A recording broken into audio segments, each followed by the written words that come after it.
Oh, in a row. Gee, you just let the secret out of the bag. Out of the bag. Anyway, Dan was indisposed at the time. He had had some oral surgery. He wasn't feeling quite well. 9 stitches in his cheek. Get that all out of the way right now. But he's feeling fine. Why don't we tell the truth? Okay. Actually, you have enacted a successful coup, and we congratulate you. Yeah, let me tell you something. It was too easy. Yes. Dan said, okay. Okay, I'm leaving. Right. Which way to Woodland? Okay, you be the president.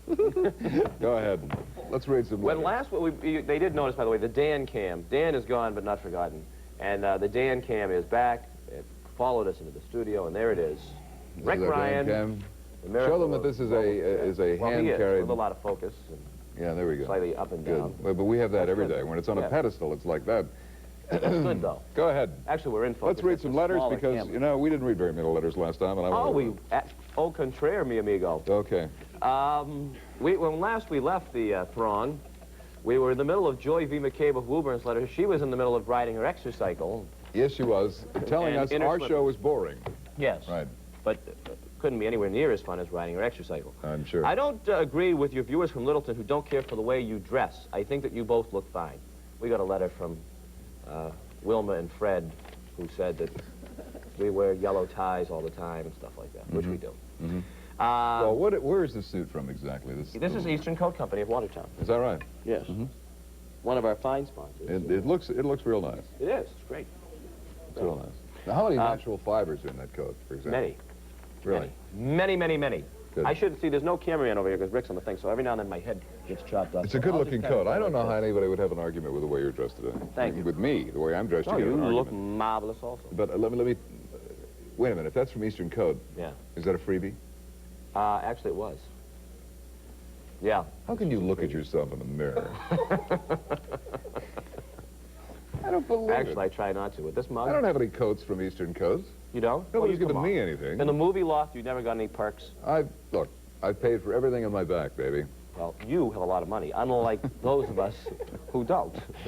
I mean, you play polo. You have to have a lot of money. Unashamedly, let's not get Only people with lots of money play polo. I apologize. I'm sorry I brought this up. Go ahead. Yes. I have written 5 letters in the past 7 months. This is still the exercycle lady? Yes. Who says we ramble too much? Yes. I don't know and why I have read only one. And you have read only one, rather. And that was the one that got me in trouble with my husband. Oh. The one I believe in which she said she thought I was swab and deboner. Holy mackerel. No when I made mention of my movie, I wasn't kidding. It was an Astor Pictures release in 1960-61. It played on Broadway and 43rd Street. It was titled The Sins of Mona Kent, produced by Paul Fanning and directed by Charlie Hunt. I think Dan's got the book in here. Yes. The Sins of Mona Kent? My name was Joy Violette, which is my maiden name. What are we talking about? I'm lost. She apparently wrote that she was in a movie, and we sort of scoffed. Oh, okay. Oh, yeah. She was in a movie. Another one of these pretenders. To the and she obviously she's trying to keep in shape, so yes. There may be another movie in case, in the, you know, it's in been the 27 years, but she might That's get another all right. call. Well, God bless her. You know what I mean? It was a terrible film, but by today's standard, it might be amusing to watch. Maybe you'll actually read some of this letter. Yes. Some of it would have been nice. You know what I mean? Well, you're on the 5th page of this letter, and it's getting on my nerves. Third page. So she wants to see what movie?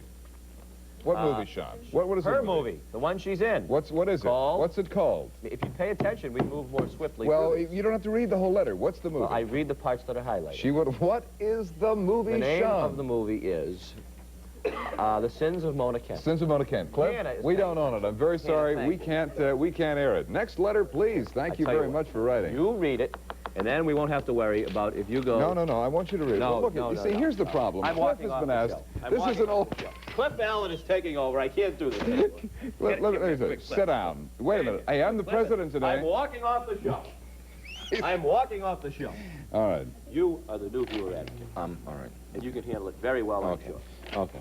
Well, I'm walking off the show, too, then. Well, no, you can't do that. All right, look, look, don't worry about him. Now that we get rid of him, we're fine. Okay. Cliff Allen, dear friend of mine, an old friend of mine from way back, our film director, also the producer of Ask the Manager, who's the guy with all the answers, in fact. Cliff, go ahead. Okay. Bye, Sean. Hey, Sean, thanks so much for showing up today.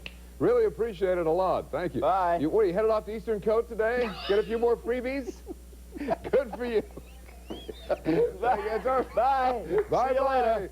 Give him a big hand, ladies and gentlemen. Sean He's McDonough. never coming back. Get out the door. Okay, from Niantic, Connecticut, Ron Burke. From your attic? Yeah, Niantic. I Oh, guess. Niantic. Niantic. Rob Burke says, Yes? Dear Dan, although I have watched ATM for years, this is my first letter. Yes. Get off my... Now he's coming back. He's coming back. Oh, excuse me. Things were going fine. Here you go. Please bear with us, folks. Just hope you people know how weak this show is without me. I'm back. Let's wait for him to get his mic on. No. Where were we? This might be an appropriate time I think we were for still in the middle of Joy's letter, weren't we? those of you at home. Those of you at home may want to get something to eat right now. Take a shower, maybe. I was back originally in the terrible sins of Mona Kent. Please. Were you reading this from the card? Next letter. Did you introduce the gentleman? Although I've watched ATM for years, this is my first letter. Do you have any plans to re-air Born Losers or any of the other Billy Jack movies? We do own a Billy Jack movie. In fact, we own Born Losers. And yes, you will see it probably within the next 6 months. Swell. I'm trying to keep the rhythm up. Yes. Well, I thought swell. I like to respond. You know, Yeah, it's I understand. The sort of the dialogue that is indeed the lifeblood of the show. From Mystic, Connecticut. Wait a minute. You know, what we need is a drum beat. We need a little rhythm, a drum beat. Go ahead. Yes. I have been watching your program this morning and had to sit right down and tell you about Philadelphia Story. It's a great movie starring Cary Grant, Katharine Hepburn, and James Stewart, one of our all-time favorites. This is from Jane G. Smith, by the way, of Mystic, Connecticut. There was a musical version made in the later years with Bing Crosby and Grace Kelly, I believe, but the first was the best. Philadelphia Story, do we have this? We don't own it. My dear friend and colleague Frank Averush, I believe, owns it over at Channel 5. It is a great movie, terrific movie. He is a nice man, too. He's a wonderful guy. You never hear a bad word about Frank Averush, No, that's for sure. anyway. Tremendous guy. Rich Argello from Stuyvesant Falls, New York, 25 miles south of Albany, or 20 miles from the Isn't that Massachusetts New York nice? state line. What's the point? Dear Dan and Sean, I enjoy viewing ATM very much. It is very informative as well as entertaining. Having lived most of my life on Long Island and being exposed to the many New York City independent stations, I can honestly say TV38 has as much, if not more, to offer viewers as any independent station in the United States. Thank you. The Red Sox warm-up show is more professionally done than any network pregame show. Thank you. Sean is a real pro. Yeah, he sure is. Read it right off here. It Yeah. was in there. It was actually on. He talks a little too much. Viewers shouldn't pick on Stu. My job is to read, Mr. President. I read. He is quite knowledgeable and qualified and does an admirable job with the difficult task of filling in for Dan. We'll give you a shot here. What do you think about Stu? What do I think about Stu? Yes. I think Stu's fine. On this show. He's the only guy in the building with less hair than you have. Go ahead. With the apparent popularity of military-oriented sitcoms in the Boston... Wait a minute, excuse me? Read that one back to me. With the apparent popularity of military-oriented sitcoms in the Boston viewing market, Okay, are you i.e. talking about MASH, MASH? All Hogan's right, Heroes, I see. is it possible for you to air McHale's Navy? We aired McHale's Navy about 100 years ago on this television station. 10 years ago? No, we're not. It's most of the episodes are black and white, if not the entire show. They are all black. I think they're all black and white. So that categorically dismisses it as a possibility? Doesn't categorically dismiss it, but there are very few black and white television series that we would even consider running. It would have to be something of the classic nature. McHale's Navy is not really considered in the category of a Honeymooners or an Alfred Hitchcock Presents or a Twilight Zone. So therefore, we have to dismiss it, I'm afraid. Any chance of airing Gomer Pyle? Not Another as long as classic. I'm in charge. Let's put it that way. Green Acres or Petticoat Junction? No, we had Green Acres for a long time, and I got tired of answering the letters about Arnold the Pig. So we won't have that on again. I hope you continue to run the Three Stooges slapstick comedy at its best in Vegas, a top-shelf private eye show on Saturday mornings. I was interested and happy to hear what Sean said about Robert Urich several weeks ago. He is an underrated actor. Is that what you said? No, I just said he's a nice guy. You met him. You were on the show. No, you were on the show. I didn't meet him. Spencer. But you didn't meet him. I didn't meet him. No, in fact, Mr. Urich walked by and kind of had one of these like Michelin tire jackets on. Like, did he look like the walking Michelin by. tire guy? Well, he had one of this huge parka that he's wearing because it gets cold out there. Absolutely. You know, when you're beating the bad guys out in front of the garden. all Well, the come on, time. though. He must hang in his trailer till like 10 seconds before he's got. Well, I had, you know, I had a role in the show where Yes, you did. I You was were a good. game show host.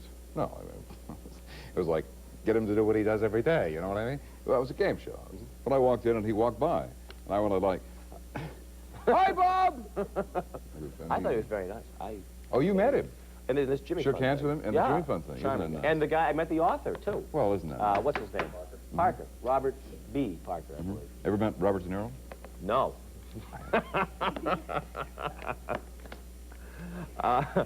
Okay. I can't do Catherine any better Hepburn? than that. Jimmy Stewart? By the way, I saw your interview with, not to help you along here, I saw your interview with Arnold Schwarzenegger. Yeah. Ever met him? Was that the least bit intimidating at all?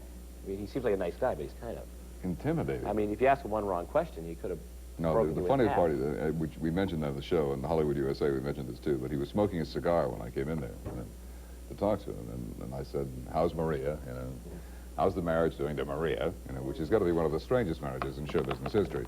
And he said, "Oh, it's great. You know, she's great. Everything. It's better than I expected." You know, and he's smoking this huge cigar like this. I said, "Ha ha. Does she let you smoke those in the house?" To which he went, "Do you let your wife tell you what to do?" Like this. Of course not, Arnold. Right. Just kidding, honey. Yeah, it is. This is a very long one. Do we have, how much time do we have? Well, edit it. You don't have to read the entire thing. Look, here's the thing. You know what's funny about this? You've been away too long. See, Cliff highlights. I don't understand. Cliff is supposed to highlight the pertinent and relevant questions to keep He the did. show moving. In this particular He interview, uses a highlighted the whole thing. paintbrush to do this with. Go ahead. And it's Cliff's show. Please, I am just a please hired read help. another letter, please. So I wish you'd direct your anger. This show is towards like a him. huge sinkhole. Yes, it is. Go ahead. Those of you at home who've been begging for him to come back, insulting your show, the show you love. You watch Insulting loyally. your show. It's your show. Viewers are the lifeblood of the show, and he just insulted it. Thank goodness it's not my show. Go Dear ahead. Dan, Sean, and crew of ATM, Yeah. which now we're going to have to lump you into. Please read the letter. I hate to say that you are now lumped into with everyone else, crew of ATM. Thank you. I watch ATM every Sunday night, and I don't like that guy saying, no, that it's a sinkhole. I enjoy watching the program because it is very informative and educational while still being a sinkhole. Don't ever stumble down the road of dullness. Too late. Since Point. your Is there a combined question senses here? of humor... This is very nice. Thank you, sir. Is there a question here? Just breeze through it quickly. Dana. Breeze through it quickly. Go ahead. Dana. Okay. Since your Question. combined senses of humor are one of the show's strong points, along the lines of humor, maybe as suggested by Sean, Dana could make some kind of cameo appearances. All three of you could try to outwit the other.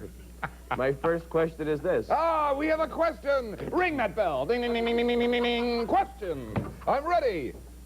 Since you do try to be timely and entertaining, why must you do reruns like the networks? Why must we do reruns like the network? Ask the manager reruns. Why don't we? Why do we? Why must we? Oh, we don't call these reruns. He's referring to the fact that we have the show on Saturday mornings and on Sunday evening. No, I think what she's saying is, but sometimes we show them, we have reruns.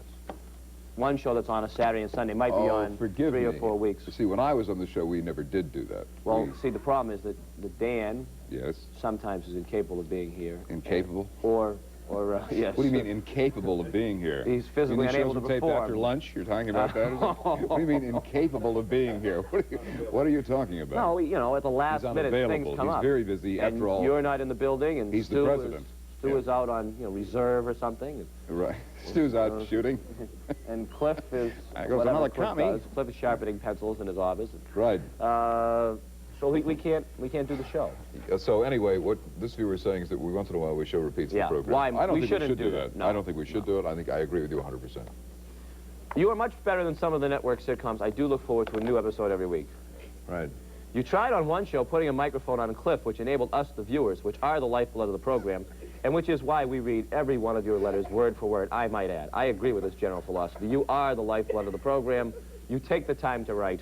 I think we owe it to you to read your letter verbatim in its entirety.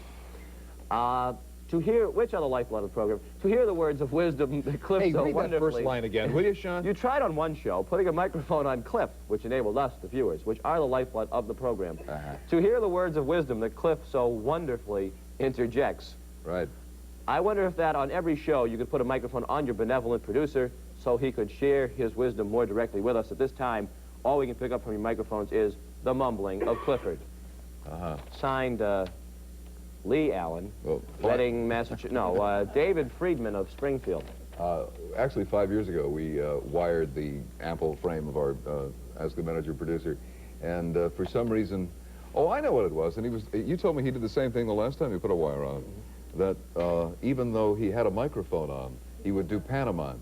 Yeah. He'd still yes, nod. Look, he's got a mic on. You say, hey, Cliff, do we have a movie? And you look over at Cliff, and Cliff's there going. So I'm sorry. The answer to your question is we can't train him. That's the answer to it. To speak. I'm sorry. I'll try to find another question. Wouldn't that be Skipping nice? through the lifeblood of the show, as I am. What if we got another letter? We'll what? find one there, I'm sure. Oh, this person has enclosed an article, which only half of that is highlighted, and it's only this long. And we'll do it right after we take a break, because we have to take a break. But we'll be back in just a moment.